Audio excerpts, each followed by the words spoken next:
Hi, hello, welcome back to my YouTube channel just for you. So ಎಲ್ಲರೂ ಹೇಗಿದ್ದೀರಾ? I hope you all are doing good ಅಂತ. So ಇವತ್ತು ನಾನು ನಿಮಗೆ prawn roast ಹೇಗೆ ಮಾಡೋದು ಅಂತ ಹೇಳ್ಕೊಡ್ತಾ ಇದ್ದೇನೆ ಈ ವಿಡಿಯೋದಲ್ಲಿ. ಹಾಗೆ ಸ್ಕಿಪ್ ಮಾಡಬೇಡಿ, ಕೊನೆ ತನಕ ನೋಡಿ ಯಾವ ರೀತಿ ಮಾಡಿದ್ದೇನೆ, ಹೇಗೆ ಕ್ಲೀನ್ ಮಾಡಿದ್ದೇನೆ ಅಂತ. ಸೊ ಈ ಒಂದು ವಿಡಿಯೋದಲ್ಲಿ ನೀವು ನೋಡ್ತಾ ಇರ್ಬೋದು ಯಾವ ರೀತಿ ಕ್ಲೀನ್ ಮಾಡಿದೆ, ಅದೇ ರೀತಿ ನೀವು ಕ್ಲೀನ್ ಮಾಡಬೇಕು. ಆ್ಯಂಡ್ ಅದರಲ್ಲಿ ಒಂದು ಪ್ರಾನಲ್ಲಿ ವಿ ಬರುತ್ತೆ, ಅದನ್ನು ಡೈಜೆಸ್ಟಿವ್ ಸಿಸ್ಟಮ್ ಅಂತ ಹೇಳ್ತಾರೆ. ಸೊ ಅದನ್ನು ನೀವು ಕಪ್ಪಗಾಗಿರುತ್ತೆ, ಅದನ್ನು ನೀವು ತೆಗಿಬೇಕು. ಸೊ ಯಾಕೆ ತೆಗಿಬೇಕು ಅಂದರೆ ಟೇಸ್ಟು ಚೆನ್ನಾಗಿ ಬರಲ್ಲ, ಮತ್ತು ಕಹಿಯಾಗಿ ಬಂದರೆ ಆ್ಯಂಡ್ ಅದು ಒಳ್ಳೆಯದು ಅಲ್ಲ. ಅಂದರೆ ಲೈಕ್ ಫುಡ್ ಪಾಯ್ಸನು ಆಗ್ಬೋದು, ಕೆಲವ್ರಿಗೆ ಹೇಳೋಕ್ಕಾಗಲ್ಲ. ಸೊ ಅದನ್ನೆಲ್ಲ ತೆಗೆದುಬಿಟ್ಟು ಚೆನ್ನಾಗಿ ಕ್ಲೀನ್ ಮಾಡಬೇಕು.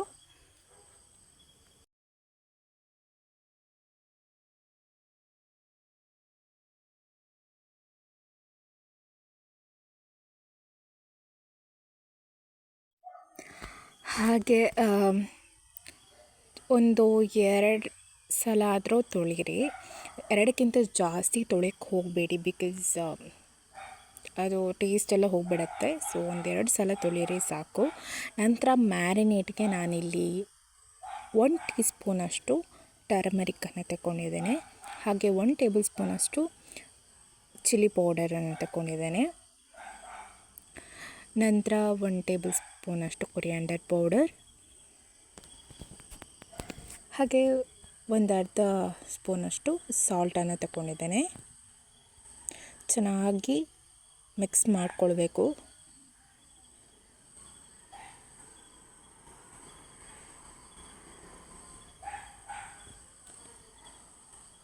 ನಂತರ ನಾನು ಒಂದು ಅರ್ಧ ಸ್ಪೂನಷ್ಟು ವಿನೆಗರನ್ನು ತಗೊಂಡು ಚೆನ್ನಾಗಿ ಮಿಕ್ಸ್ ಮಾಡಿಕೊಳ್ಬೇಕು.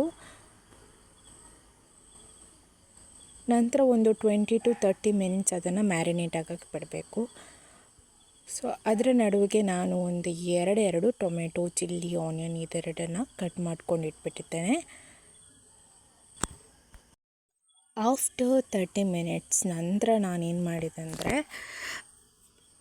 2 ಟೇಬಲ್ ಸ್ಪೂನಷ್ಟು ಆಯಿಲನ್ನು ತಗೊಂಡ್ಬಿಟ್ಟು ಅದಕ್ಕೆ ಚೆನ್ನಾಗಿ ಮ್ಯಾರಿನೇಟ್ ಆದಂತಹ ಪ್ರಾನನ್ನು ಫ್ರೈ ಮಾಡೋಕ್ಕೆ ಇಟ್ಬಿಟ್ಟಿದ್ದೇನೆ.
ಐದು ನಿಮಿಷದ ನಂತರ ನಾನೇನು ಮಾಡ್ತೇನೆ ಅಂದರೆ ಒಂದು ಬೌಲ್ಗೆ ಈ ಪ್ರಾನನ್ನು, ಫ್ರೈ ಆಗಿರೋ ಪ್ರಾನನ್ನು ಹಾಕಿಬಿಟ್ಟು ಹಾಗೆ ಇಟ್ಬಿಡ್ತೇನೆ.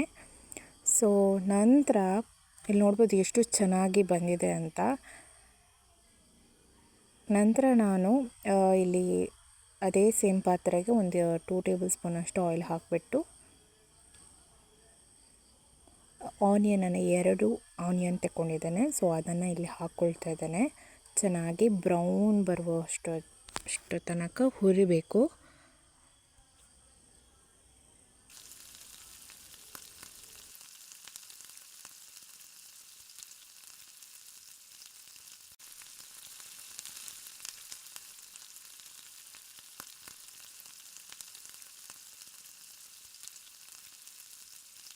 ನಂತರ ಇಲ್ಲಿ 2 ನಾನು ಮೆಣಸಿನ್ಕಾಯಿ ತಗೊಂಡಿದ್ದೇನೆ. ಸೊ ಅದನ್ನು ಇಲ್ಲಿ ಹಾಕ್ಕೊಳ್ಬೇಕು, ಚೆನ್ನಾಗಿ ಹುರ್ಕೊಳ್ಬೇಕು. ನಂತರ ಜಿಂಜರ್ ಗಾರ್ಲಿಕ್ ಪೇಸ್ಟ್ ಇದನ್ನು 2 ಟೇಬಲ್ ಸ್ಪೂನಷ್ಟು ನಾನಿಲ್ಲಿ ಹಾಕ್ಕೊಳ್ತಿದ್ದೇನೆ.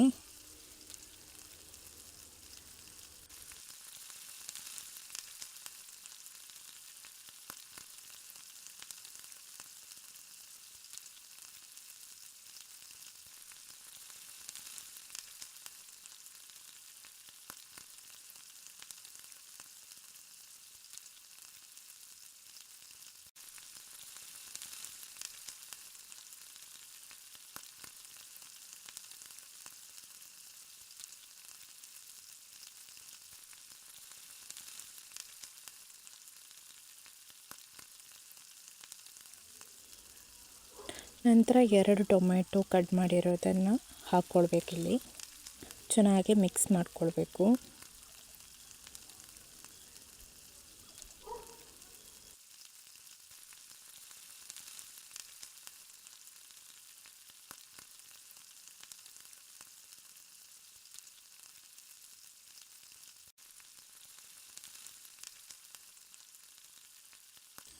ಈಗ ನಾವು ಚೆನ್ನಾಗಿ ಫ್ರೈ ಮಾಡಿಟ್ಟಿರುವಂಥ ಪ್ರಾನನ್ನು ಹಾಕ್ಕೊಳ್ತಿದ್ದೇನೆ ನಾನು. ಚೆನ್ನಾಗಿ ಮಿಕ್ಸ್ ಮಾಡಿಕೊಳ್ಳಿ.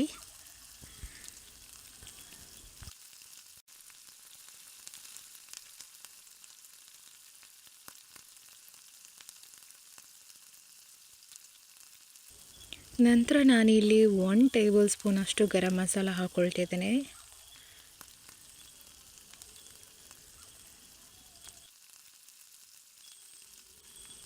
ನಂತರ 1/4 ಸ್ಪೂನಷ್ಟು ಚಿಲ್ಲಿ ಪೌಡರ್, ನಂತರ ಒಂದು ಸ್ವಲ್ಪ ಪೆಪ್ಪರ್,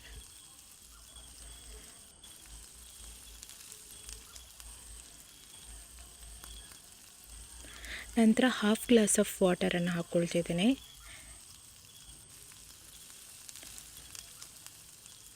ಚೆನ್ನಾಗಿ ಮಿಕ್ಸ್ ಮಾಡ್ಕೊಳ್ಳಿ.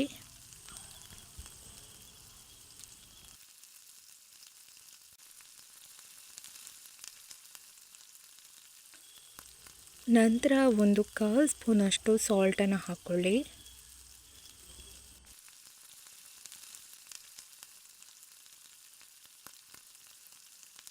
ಸೊ ಚೆನ್ನಾಗಿ ಮಿಕ್ಸ್ ಮಾಡಿದ ನಂತರ ನೀವು ಒಂದು 5ರಿಂದ 7 ಕರಿಬೇವನ್ನು ತೆಕ್ಕೊಂಡ್ಬಿಟ್ಟು ಪುನಃ ಮಿಕ್ಸ್ ಮಾಡಿಕೊಳ್ಳಿ. ನಂತರ ನೀವು ಈ ಒಂದು ಪ್ರಾನ್ ರೋಸ್ಟ್ ರೆಸಿಪಿ ಸವಿಲು ಸಿದ್ಧವಾಗುತ್ತೆ. ಸೊ ಇದನ್ನು ನಾವು ಮೊದಲು ಕೊರಗಜ್ಜನಿಗೆ ನಾವೆಲ್ಲ ಇಡೋದೊಂದು ಪದ್ಧತಿ ಇದೆ. ಸೊ ಅದನ್ನು ಇಟ್ಟುಬಿಟ್ಟು ಒಂದು 5 ನಿಮಿಷದ ನಂತರ ನಿಮಗೆ ಪ್ರಾನ್ ರೋಸ್ಟ್ ಜೊತೆಗೆ ಊಟನೋ ಅಥವಾ ದೋಸೆನೋ ಅಥವಾ ಚಪಾತಿ ಯಾವುದ್ರ ಜೊತೆಗೆ ಸವಿಲು ಸಿದ್ಧವಾಗುತ್ತೆ. ಸೊ ಇಷ್ಟು ತನಕ ನೋಡಿದ ಎಲ್ಲ ವೀಕ್ಷಕರಿಗೂ ಧನ್ಯವಾದಗಳು ಹೇಳ್ತಾ, ನನ್ನ ಒಂದು ಚಾನಲ್ಗೆ ಯಾರೆಲ್ಲ ಸಬ್ಸ್ಕ್ರೈಬ್ ಆಗಿಲ್ವೋ ಅವರು ಸಬ್ಸ್ಕ್ರೈಬ್ ಮಾಡಿ, ಲೈಕ್, ಶೇರ್, ಕಮೆಂಟನ್ನು ಮಾಡಿ ಅಂತ ಕೇಳ್ಕೊಳ್ತಾ ಇದ್ದೇನೆ.